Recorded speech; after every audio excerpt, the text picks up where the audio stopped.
시청자 여러분 안녕하십니까? 11월 24일 법률방송 로투데이 시작하겠습니다. 오늘의 첫 소식입니다. 이진성 헌법재판소장 후보자에 대한 국회 임명동의안이 오늘 본회의에서 가결됐습니다.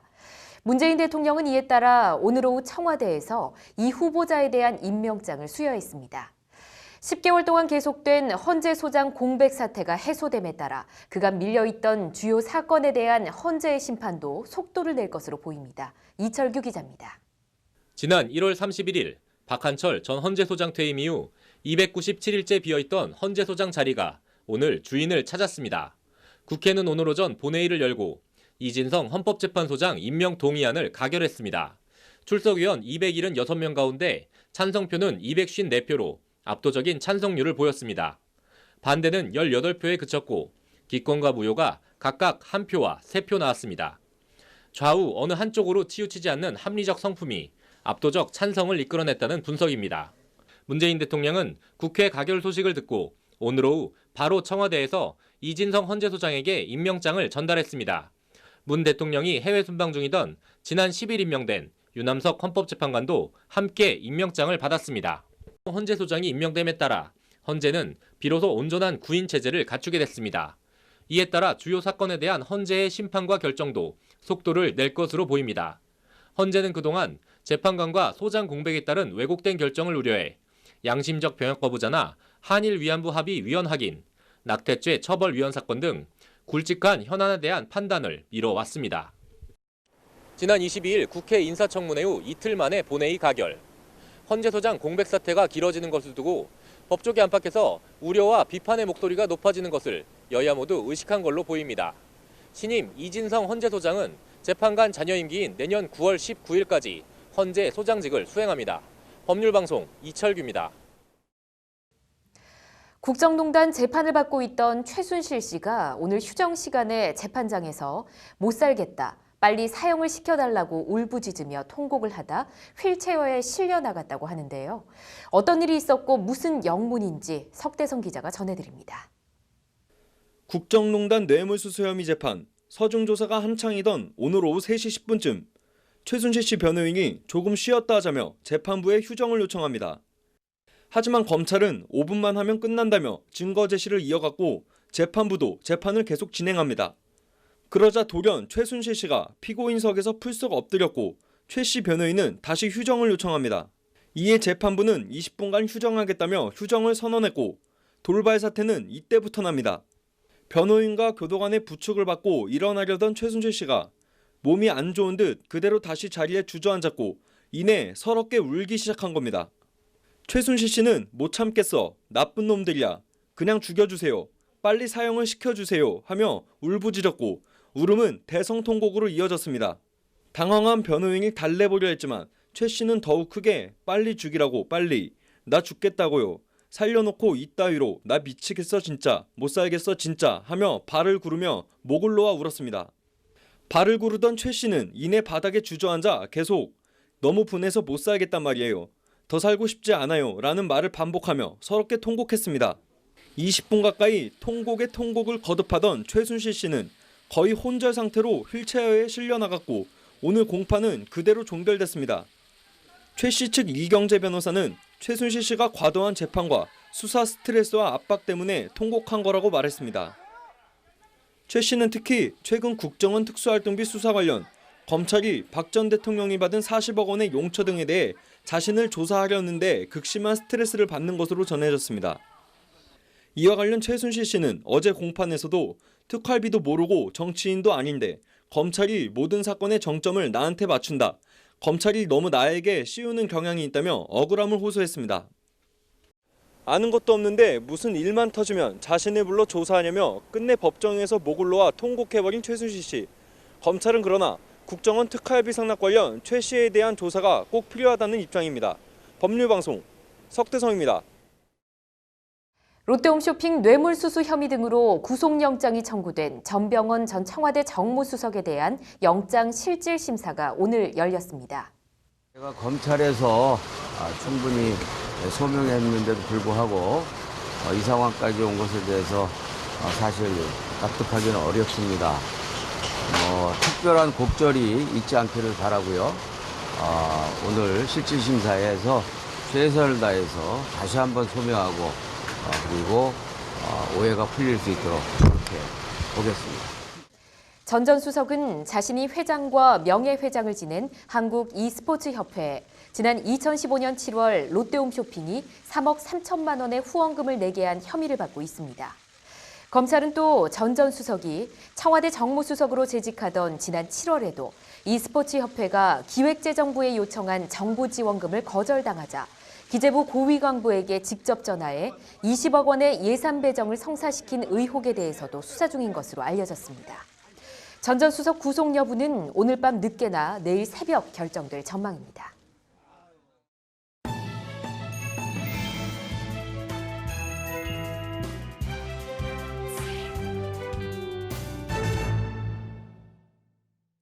세계적 권위의 독일 프리드리 에버트 재단이 지난달 2017년 에버트 인권상 수상자로 대한민국 국민을 선정했습니다. 탄핵 촛불 집회가 민주주의의 핵심 가치를 평화적 방법으로 전 세계 시민들에게 깊이 각인시켰다는 것이 선정 사유인데요.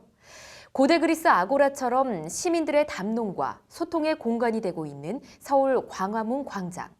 상식과 원칙이 통하는 사회 법률 방송 현장 기획, 수능이 치러진 어제 광화문의 하루를 김효정 기자가 담아왔습니다.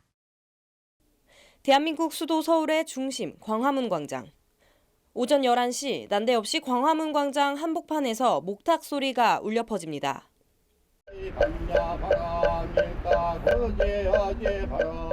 지나가는 사람들은 이게 뭔가 싶어 호기심에 걸음을 멈추고 바라봅니다. 목탁 소리의 주인공은 불교 조계종 사회노동위원회 스님들. 지난 1일 경기도 한 공장에서 한국인 동료에게 살해당한 태국인 여성 이주 노동자를 추모하고 외국인 노동자의 인권에 대한 관심을 촉구하기 위해 모인 겁니다. 그 가해자가 주치마 씨를 성폭행을 시도를 하려고 했었었는데 저항을 하니까 우발적으로 살인을 하게 되었다. 이렇게 진술.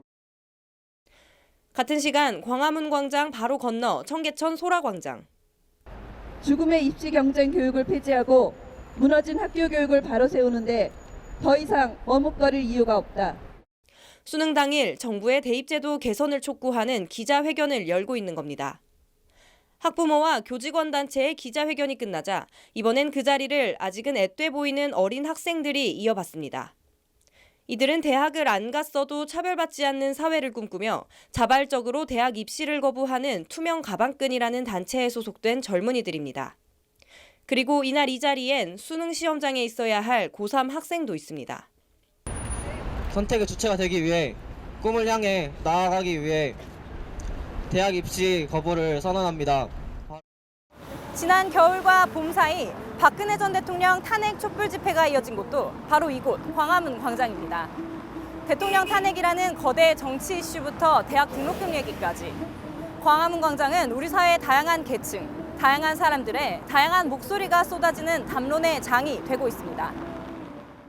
허리 휘어서 공부를 못하겠다, 대학 등록금을 깎아달라는 소박하지만 절박한 목소리에서부터 국정원이 가로막은 반값 등록금 실현하라! 양심수를 석방하라는 정치적 구호까지 양심수를 석방하라! 양심수를 석방하라! 지금 당장 석방하라! 지금 당장 석방하라! 광화문 광장엔 하루 종일 이런저런 목소리가 끊임없이 이어지고 있습니다. 말하자면 이곳에서 촛불이 맨 처음 타올랐고 입시경쟁 체제 폐지를 위해서 정부가 앞장서 주시기를 간곡하게 부탁드립니다. 집회, 시위하면 일단 불편해하고 색안경을 끼고 보는 인식이나 분위기도 예전과는 사뭇 달라진 듯합니다. 자기 의사 표현의 방법이니까 그동안 없어가지고 우리가 익숙하지 않은 건데 외국은 더 많이 있죠. 네, 그래서 전 좋다고 봐요. 네. 사람들이 자기 의견 얘기하는 거니까 보기 좋다고 생각해요. 저는 그렇게까지 불편하다고 생각하지는 않아요. 알맹이만 남고 껍데기는 갈아던 4.19의 함성이 울려 퍼진 곳도 박정희, 전두환 두 육군 소장이 쿠데타로 정권을 접수하고 탱크를 주둔시킨 상징적인 장소도 독재 타도 호헌 철폐, 87년 민주항쟁의 정화, 이한열 열사의 영정과 만장이 머문 곳도, 지난 겨울 수십만 개의 박근혜 전 대통령 탄핵 촛불이 피어올랐던 곳도 모두 이곳 광화문 광장입니다. 광화, 중국 고전 서경에 나오는 말로 빛으로 세상을 교화하고 감화한다는 뜻입니다. 이성계를 앞세워 조선을 건국한 유교적 이상국가를 꿈꿨던 정도전의 꿈과 염원이 어린 곳이기도 합니다. 경랑의 대한민국 근현대사를 묵묵히 지켜보며 함께 해온 광화문 광장이 소통과 공감, 평화의 상징이 되길 소원해봅니다. 법률방송 김효정입니다.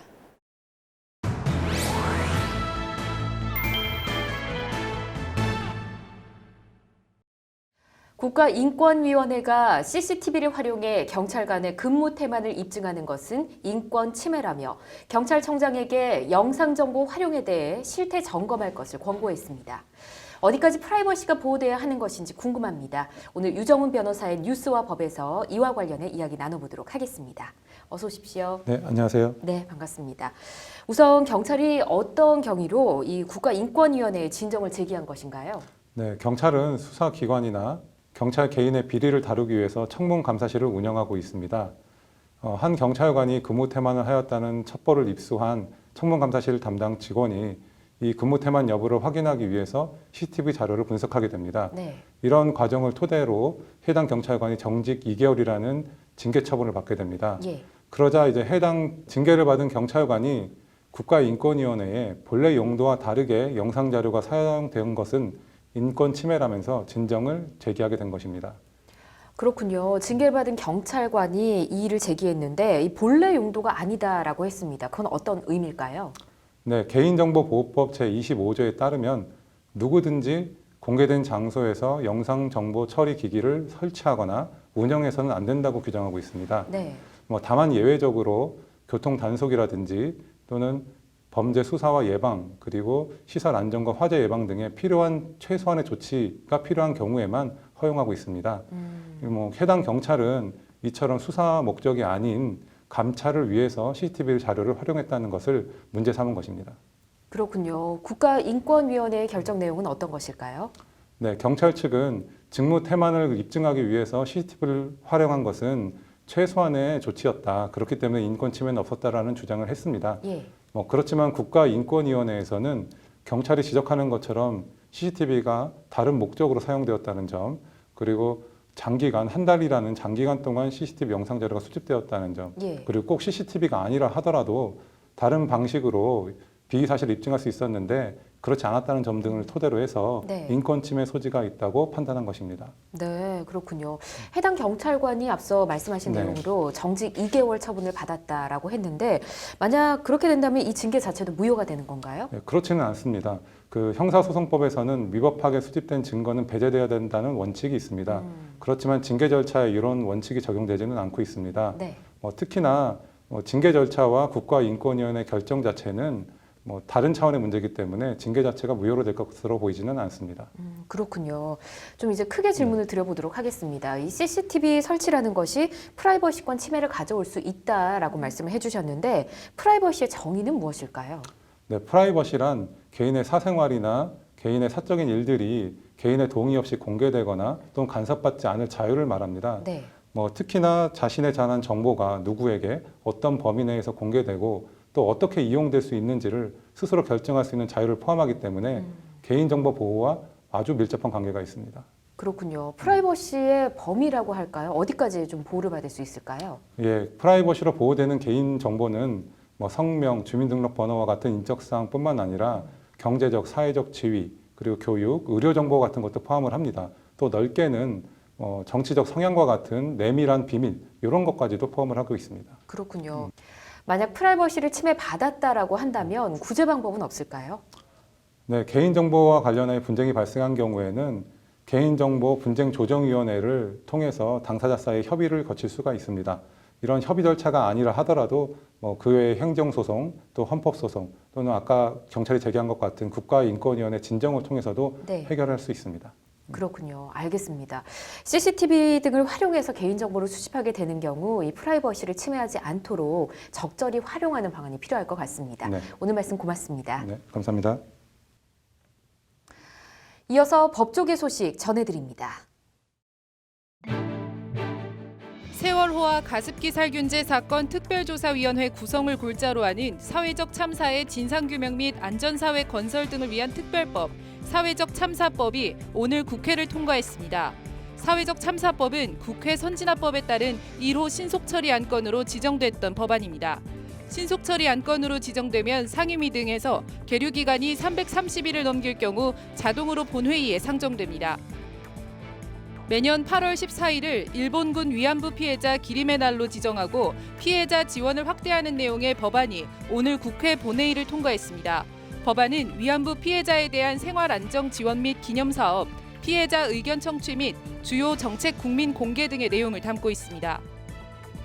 검찰이 국정원 특수활동비 1억 원 수수 혐의로 28일 소환 통보한 최경환 의원이 소환 불응 의사를 밝혔습니다.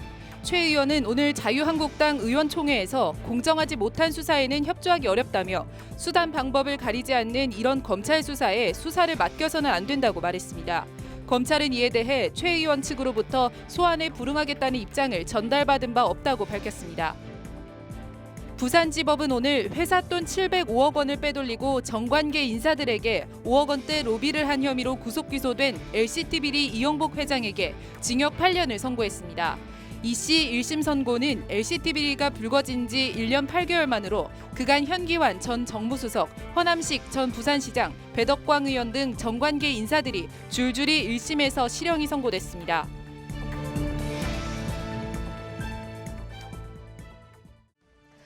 (11월 24일) 로투데이, 오늘은 여기까지입니다. 시청해주신 여러분 고맙습니다.